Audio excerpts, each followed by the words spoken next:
All right, strap yourselves in because today we are diving deep, deep, deep down a rabbit hole that might just turn everything you thought you knew about good and evil upside down. You guys wanted to explore this crazy idea. Is the God we read about in the Bible actually the devil in disguise? Well, we're going deep into a YouTube video essay that tackles this exact question. And it's bringing in some heavy hitters like the Secret Supper and Gnostic texts. We're talking about stuff that was considered so dangerous back in the day it was literally kept hidden. It's wild, right? This isn't just some fringe theory. We're talking about beliefs that have echoed throughout history, often silenced or labeled as heresy. Just imagine, what if the very foundation of our understanding of right and wrong has been flipped? Whoa, that's a serious plot twist. Hmm. The video starts things off with a group called the Cathars, a medieval Christian group, who basically said, hold up, that God everyone's worshiping, yeah, that's actually Satan. And of course, the church was like, nope, not having it, and then boom, cue the Inquisition. The Cathars are a perfect example of how challenging authority, especially religious authority, could be seriously dangerous. But their beliefs are fascinating. They basically flipped the traditional ideas of heaven and hell on their head. They saw the material world, the one we live in, as a prison created by this evil god.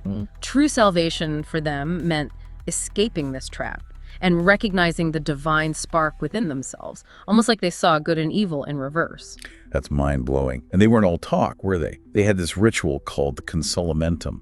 It was meant to purify the soul and escape the material world. Plus, they let women be spiritual leaders. Totally unheard of in the church back then. Yeah, the Cathars were totally flipping the script on traditional Christianity. And to really understand their worldview, we have to look at the Secret Supper, also known as the Questions of John. It's a text that the Inquisition confiscated, and honestly, for good reason. It was pretty explosive. Yeah, it sounds like something straight out of a Dan Brown novel. So what does the Secret Supper actually say? It lays out the Cathar interpretation of the Bible, and let me tell you, it's anything but orthodox. Remember that classic War in Heaven story? Well, they say Satan was the one cast out, not God.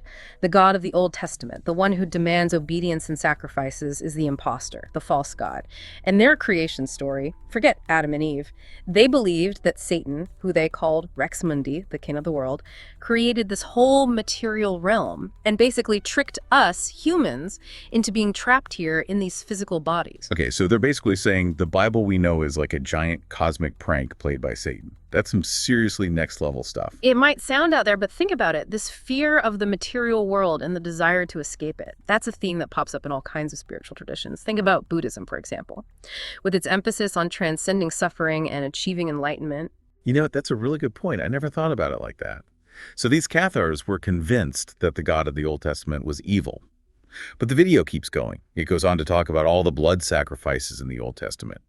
And as it's a pretty unsettling question. Does all that bloodshed really fit the image of a loving God? It's a good question.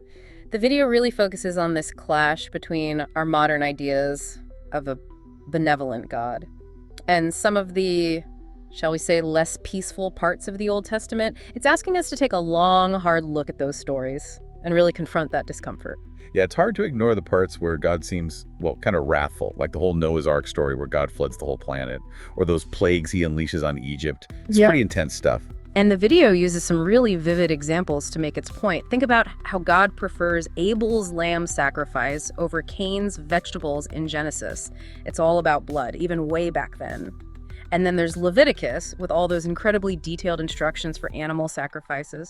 And then there's the story of Jephthah, who sacrifices his own daughter because of a vow he made to God. That one always gives me chills. Ugh, yeah, that one's hard to read.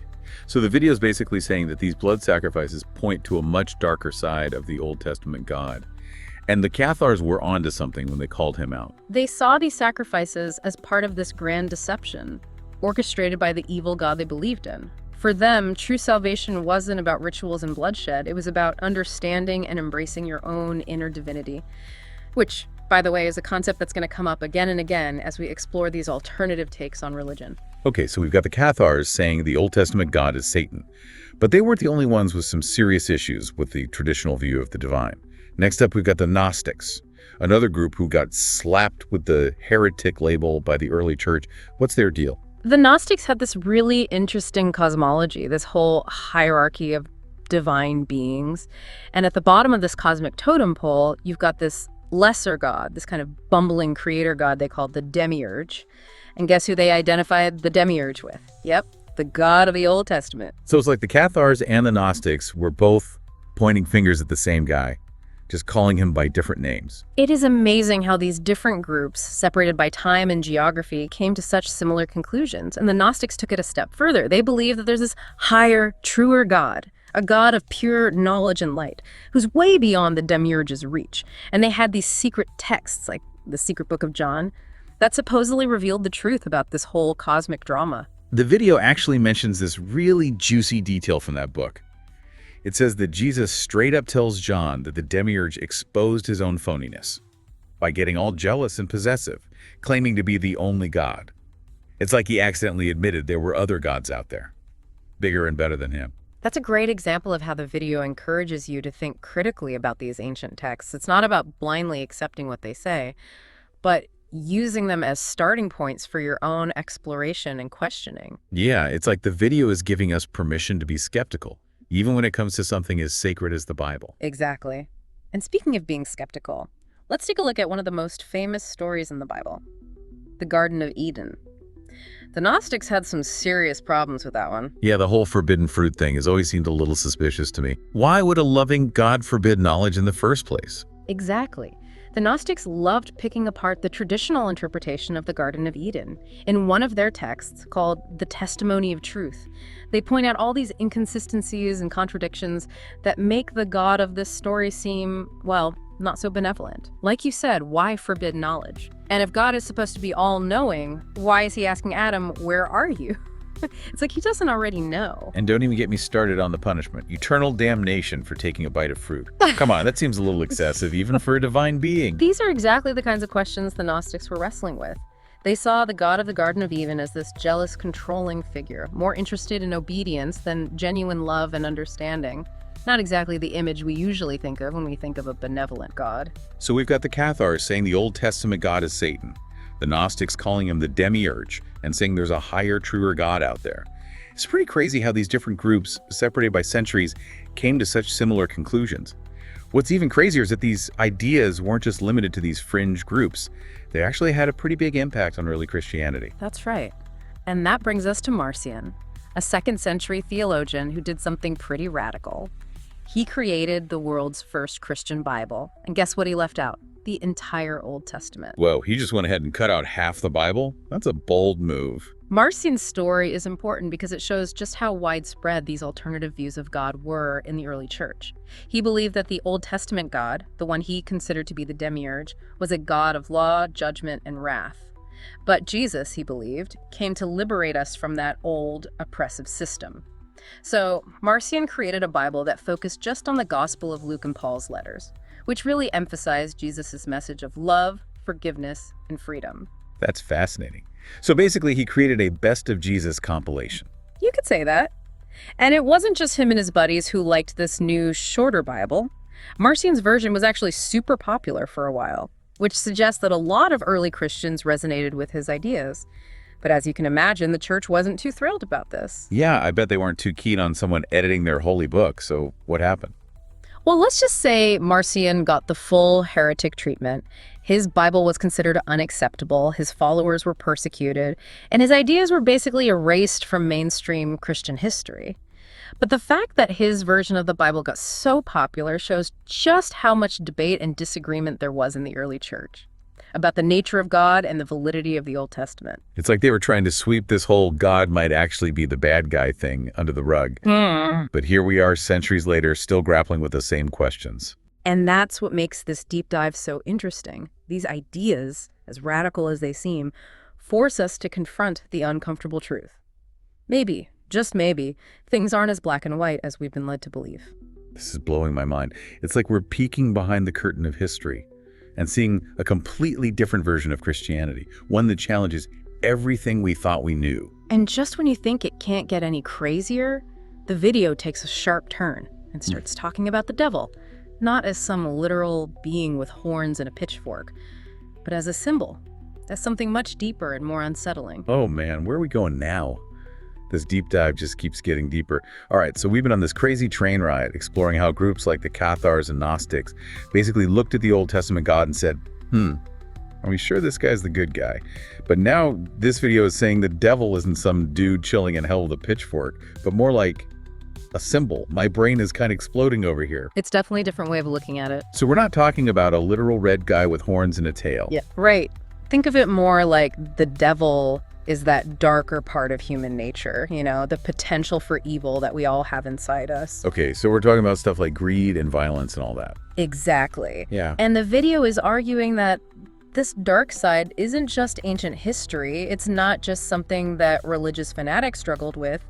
It's woven into what it means to be human. Whoa, that's deep. It is. It's the part of us that can justify doing terrible things, using power to control and hurt other people. So it's like we all have a little bit of the devil inside us. In a way, yeah. And the video is saying the Bible plays a role in this, like that it's been used to justify some pretty messed up stuff throughout history. Exactly. It's not saying that the Bible itself is evil, of course. Right. But it's pointing out that some passages, especially in the Old Testament, have been twisted and manipulated to serve agendas that have nothing to do with love and compassion. Yeah, you can't deny that there are some parts of the Bible that are hard to read, like the stories of genocide or the parts that talk about slavery and treating women as less than men. Yeah, for sure. And those are the kinds of things that video really highlights.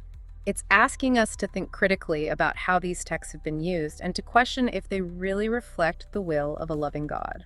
So it's about being more thoughtful about how we read the Bible, not just accepting everything at face value. Yeah. Recognizing that it was written by humans who had their own flaws and biases.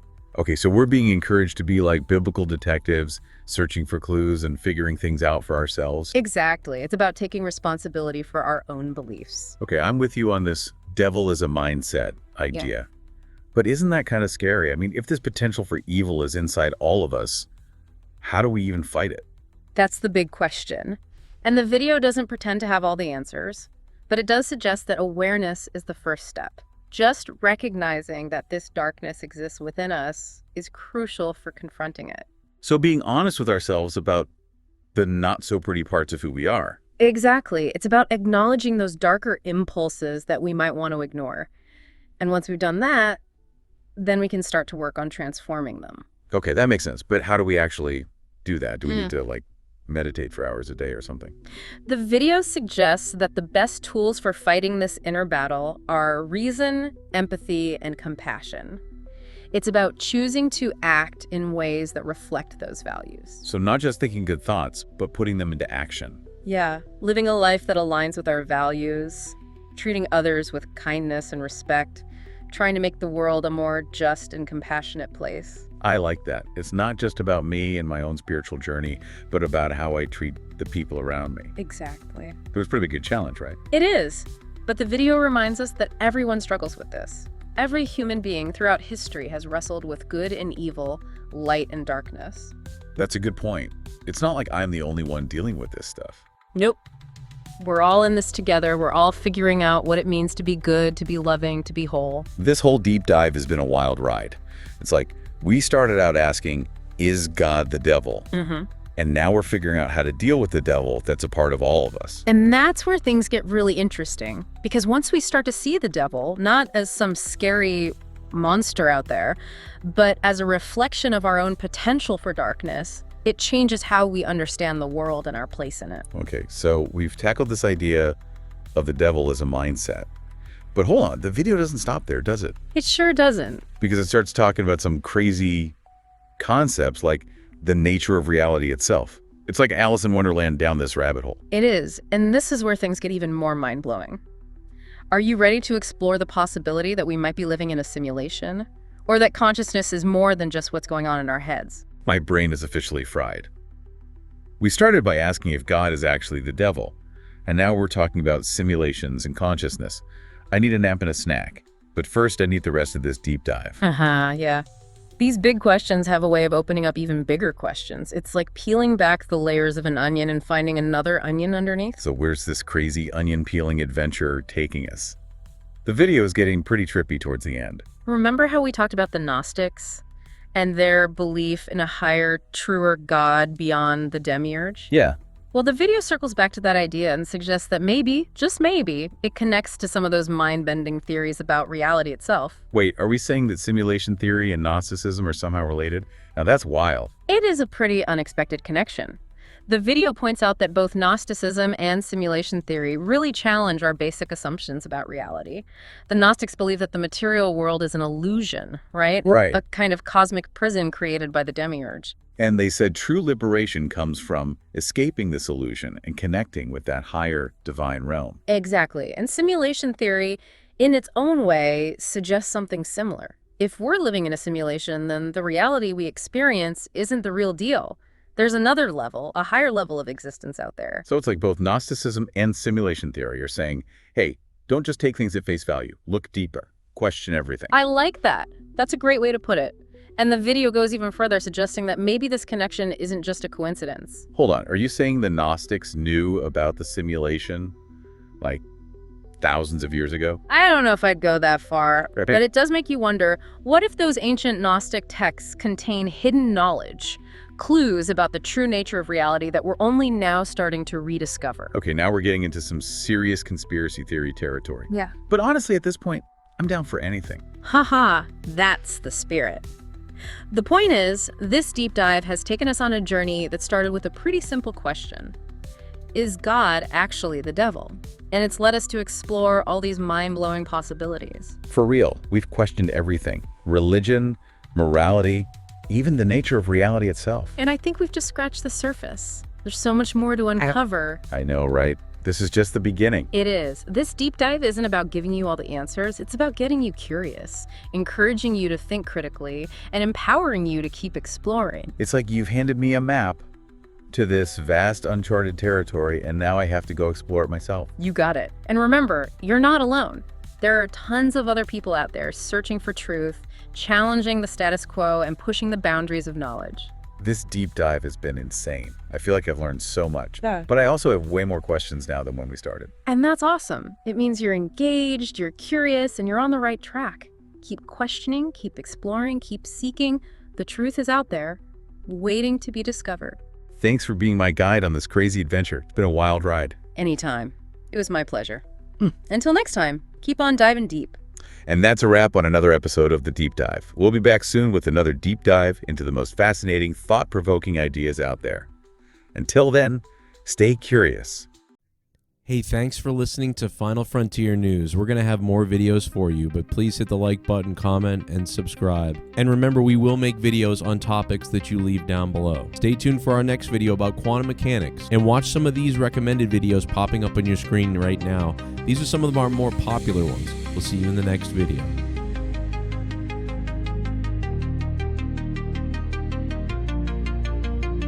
Our more popular ones.